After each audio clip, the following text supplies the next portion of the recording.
Olá, irmãos, sejam bem-vindos mais uma vez. Hoje nós vamos dar sequência à segunda carta aos Tessalonicenses. Esta carta tem 3 capítulos e nós vamos lê-los hoje por inteiro. Amém? Segunda Tessalonicenses, capítulo 1. Saudações de Paulo.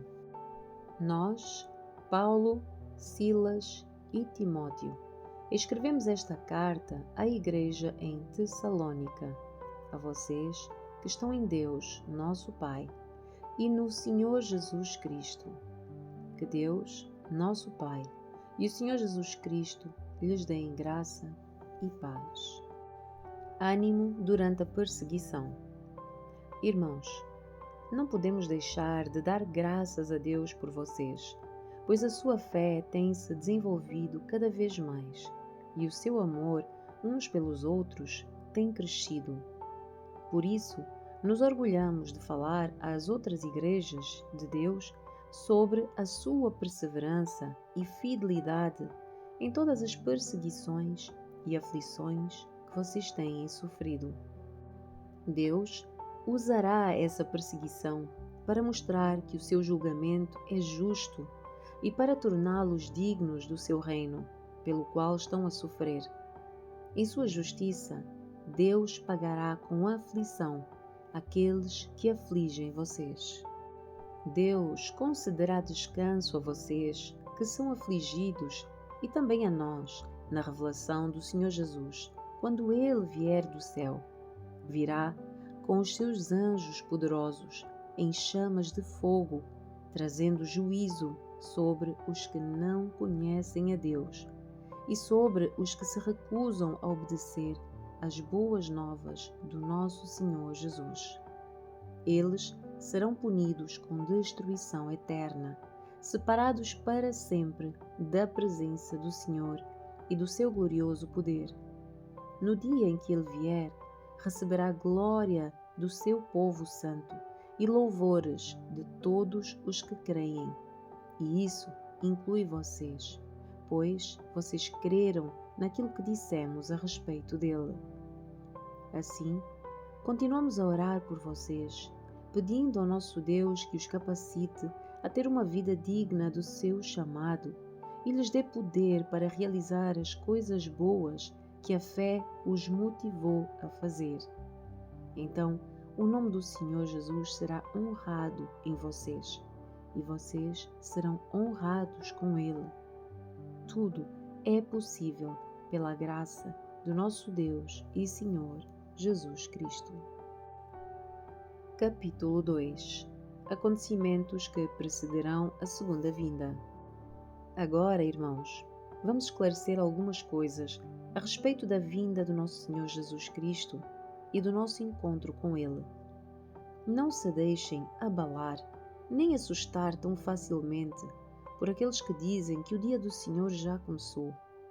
Não acreditem neles, mesmo que afirmem ter recebido uma visão espiritual, uma revelação ou uma carta supostamente enviada por nós. Não se deixem enganar pelo que dizem, pois esse dia não virá até que surja a rebelião e venha o homem da perversidade, aquele que traz destruição. Ele se exaltará e se oporá a tudo que o povo chama de Deus e a todo objeto de culto, e até se sentará no templo de Deus e se fará passar por Deus. Não se lembram de que eu lhes falei disso tudo quando estive aí? E vocês sabem o que o está a deter, pois ele só pode ser revelado quando a sua hora chegar. Pois essa perversidade já opera secretamente e permanecerá em segredo até que se afaste aquele que a detém. Então, o homem da perversidade será revelado, mas o Senhor Jesus o matará com o sopro da sua boca e o destruirá com o esplendor da sua vinda. Esse homem virá para realizar o trabalho de Satanás, com poder, sinais e falsas maravilhas, e com todo tipo de mentira perversa para enganar os que estão a caminhar para a destruição, pois se recusam a amar e aceitar a verdade que os salvaria. Portanto, Deus fará com que sejam enganados e eles crerão nessas mentiras. Então, serão condenados por ter prazer no mal em vez de crer na verdade. Os fiéis devem permanecer firmes.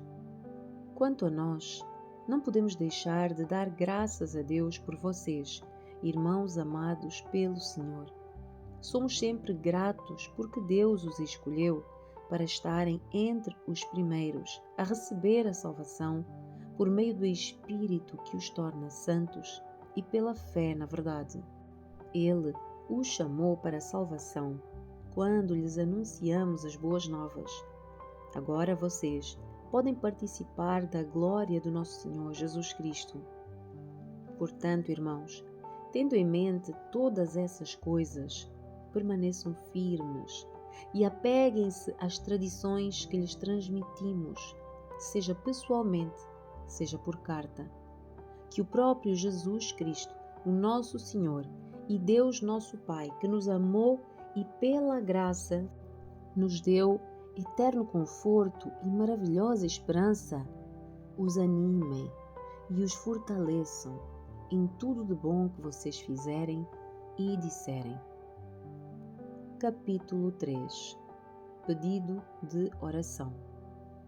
Finalmente, irmãos, pedimos que orem por nós. Orem para que a mensagem do Senhor se espalhe rapidamente e seja honrada por onde quer que vá, como aconteceu quando chegou a vocês. Orem também para que sejamos libertos dos perversos e maus, pois nem todos têm fé. Mas o Senhor é fiel, Ele os fortalecerá e os guardará do maligno. E confiamos no Senhor que vocês estão a fazer e continuarão a fazer aquilo que lhes ordenamos. Que o Senhor conduza o coração de vocês ao amor de Deus e à perseverança que vem de Cristo. Apelo a uma vida adequada. E agora, irmãos, nós lhes damos a seguinte ordem em nome do nosso Senhor Jesus Cristo. Mantenham-se afastados de todos os irmãos que vivem ociosamente e não seguem a tradição que receberam de nós, pois vocês sabem que devem seguir o nosso exemplo. Não ficamos ociosos quando estivemos com vocês, nem nos alimentamos às custas dos outros. Trabalhamos arduamente, dia e noite, a fim de não sermos um peso para nenhum de vocês. Embora tivéssemos o direito de pedir que nos alimentassem, queríamos lhes dar o exemplo. Quando ainda estávamos com vocês, lhes ordenamos: quem não quiser trabalhar, não deve comer. Contudo, soubemos que alguns de vocês estão a viver ociosamente, recusando-se a trabalhar e intrometendo-se em assuntos alheios. Ordenamos e insistimos, em nome do Senhor Jesus Cristo, que sosseguem e trabalhem para obter o próprio sustento. Quanto a vocês, irmãos, nunca se cansem de fazer o bem. Observem quem se recusa a obedecer aquilo que lhes digo nessa carta. Afastem-se dele, para que se sinta envergonhado. Não o considerem como inimigo, mas advirtam-no como a um irmão. Saudações finais. Que o próprio Senhor da paz lhes dê paz em todos os momentos e situações. Que o Senhor esteja com vocês. Aqui está a minha saudação, de próprio punho. Paulo, assim faço em todas as minhas cartas, para provar que eu mesmo as escrevi. Que a graça do nosso Senhor Jesus Cristo esteja com vocês. Amém.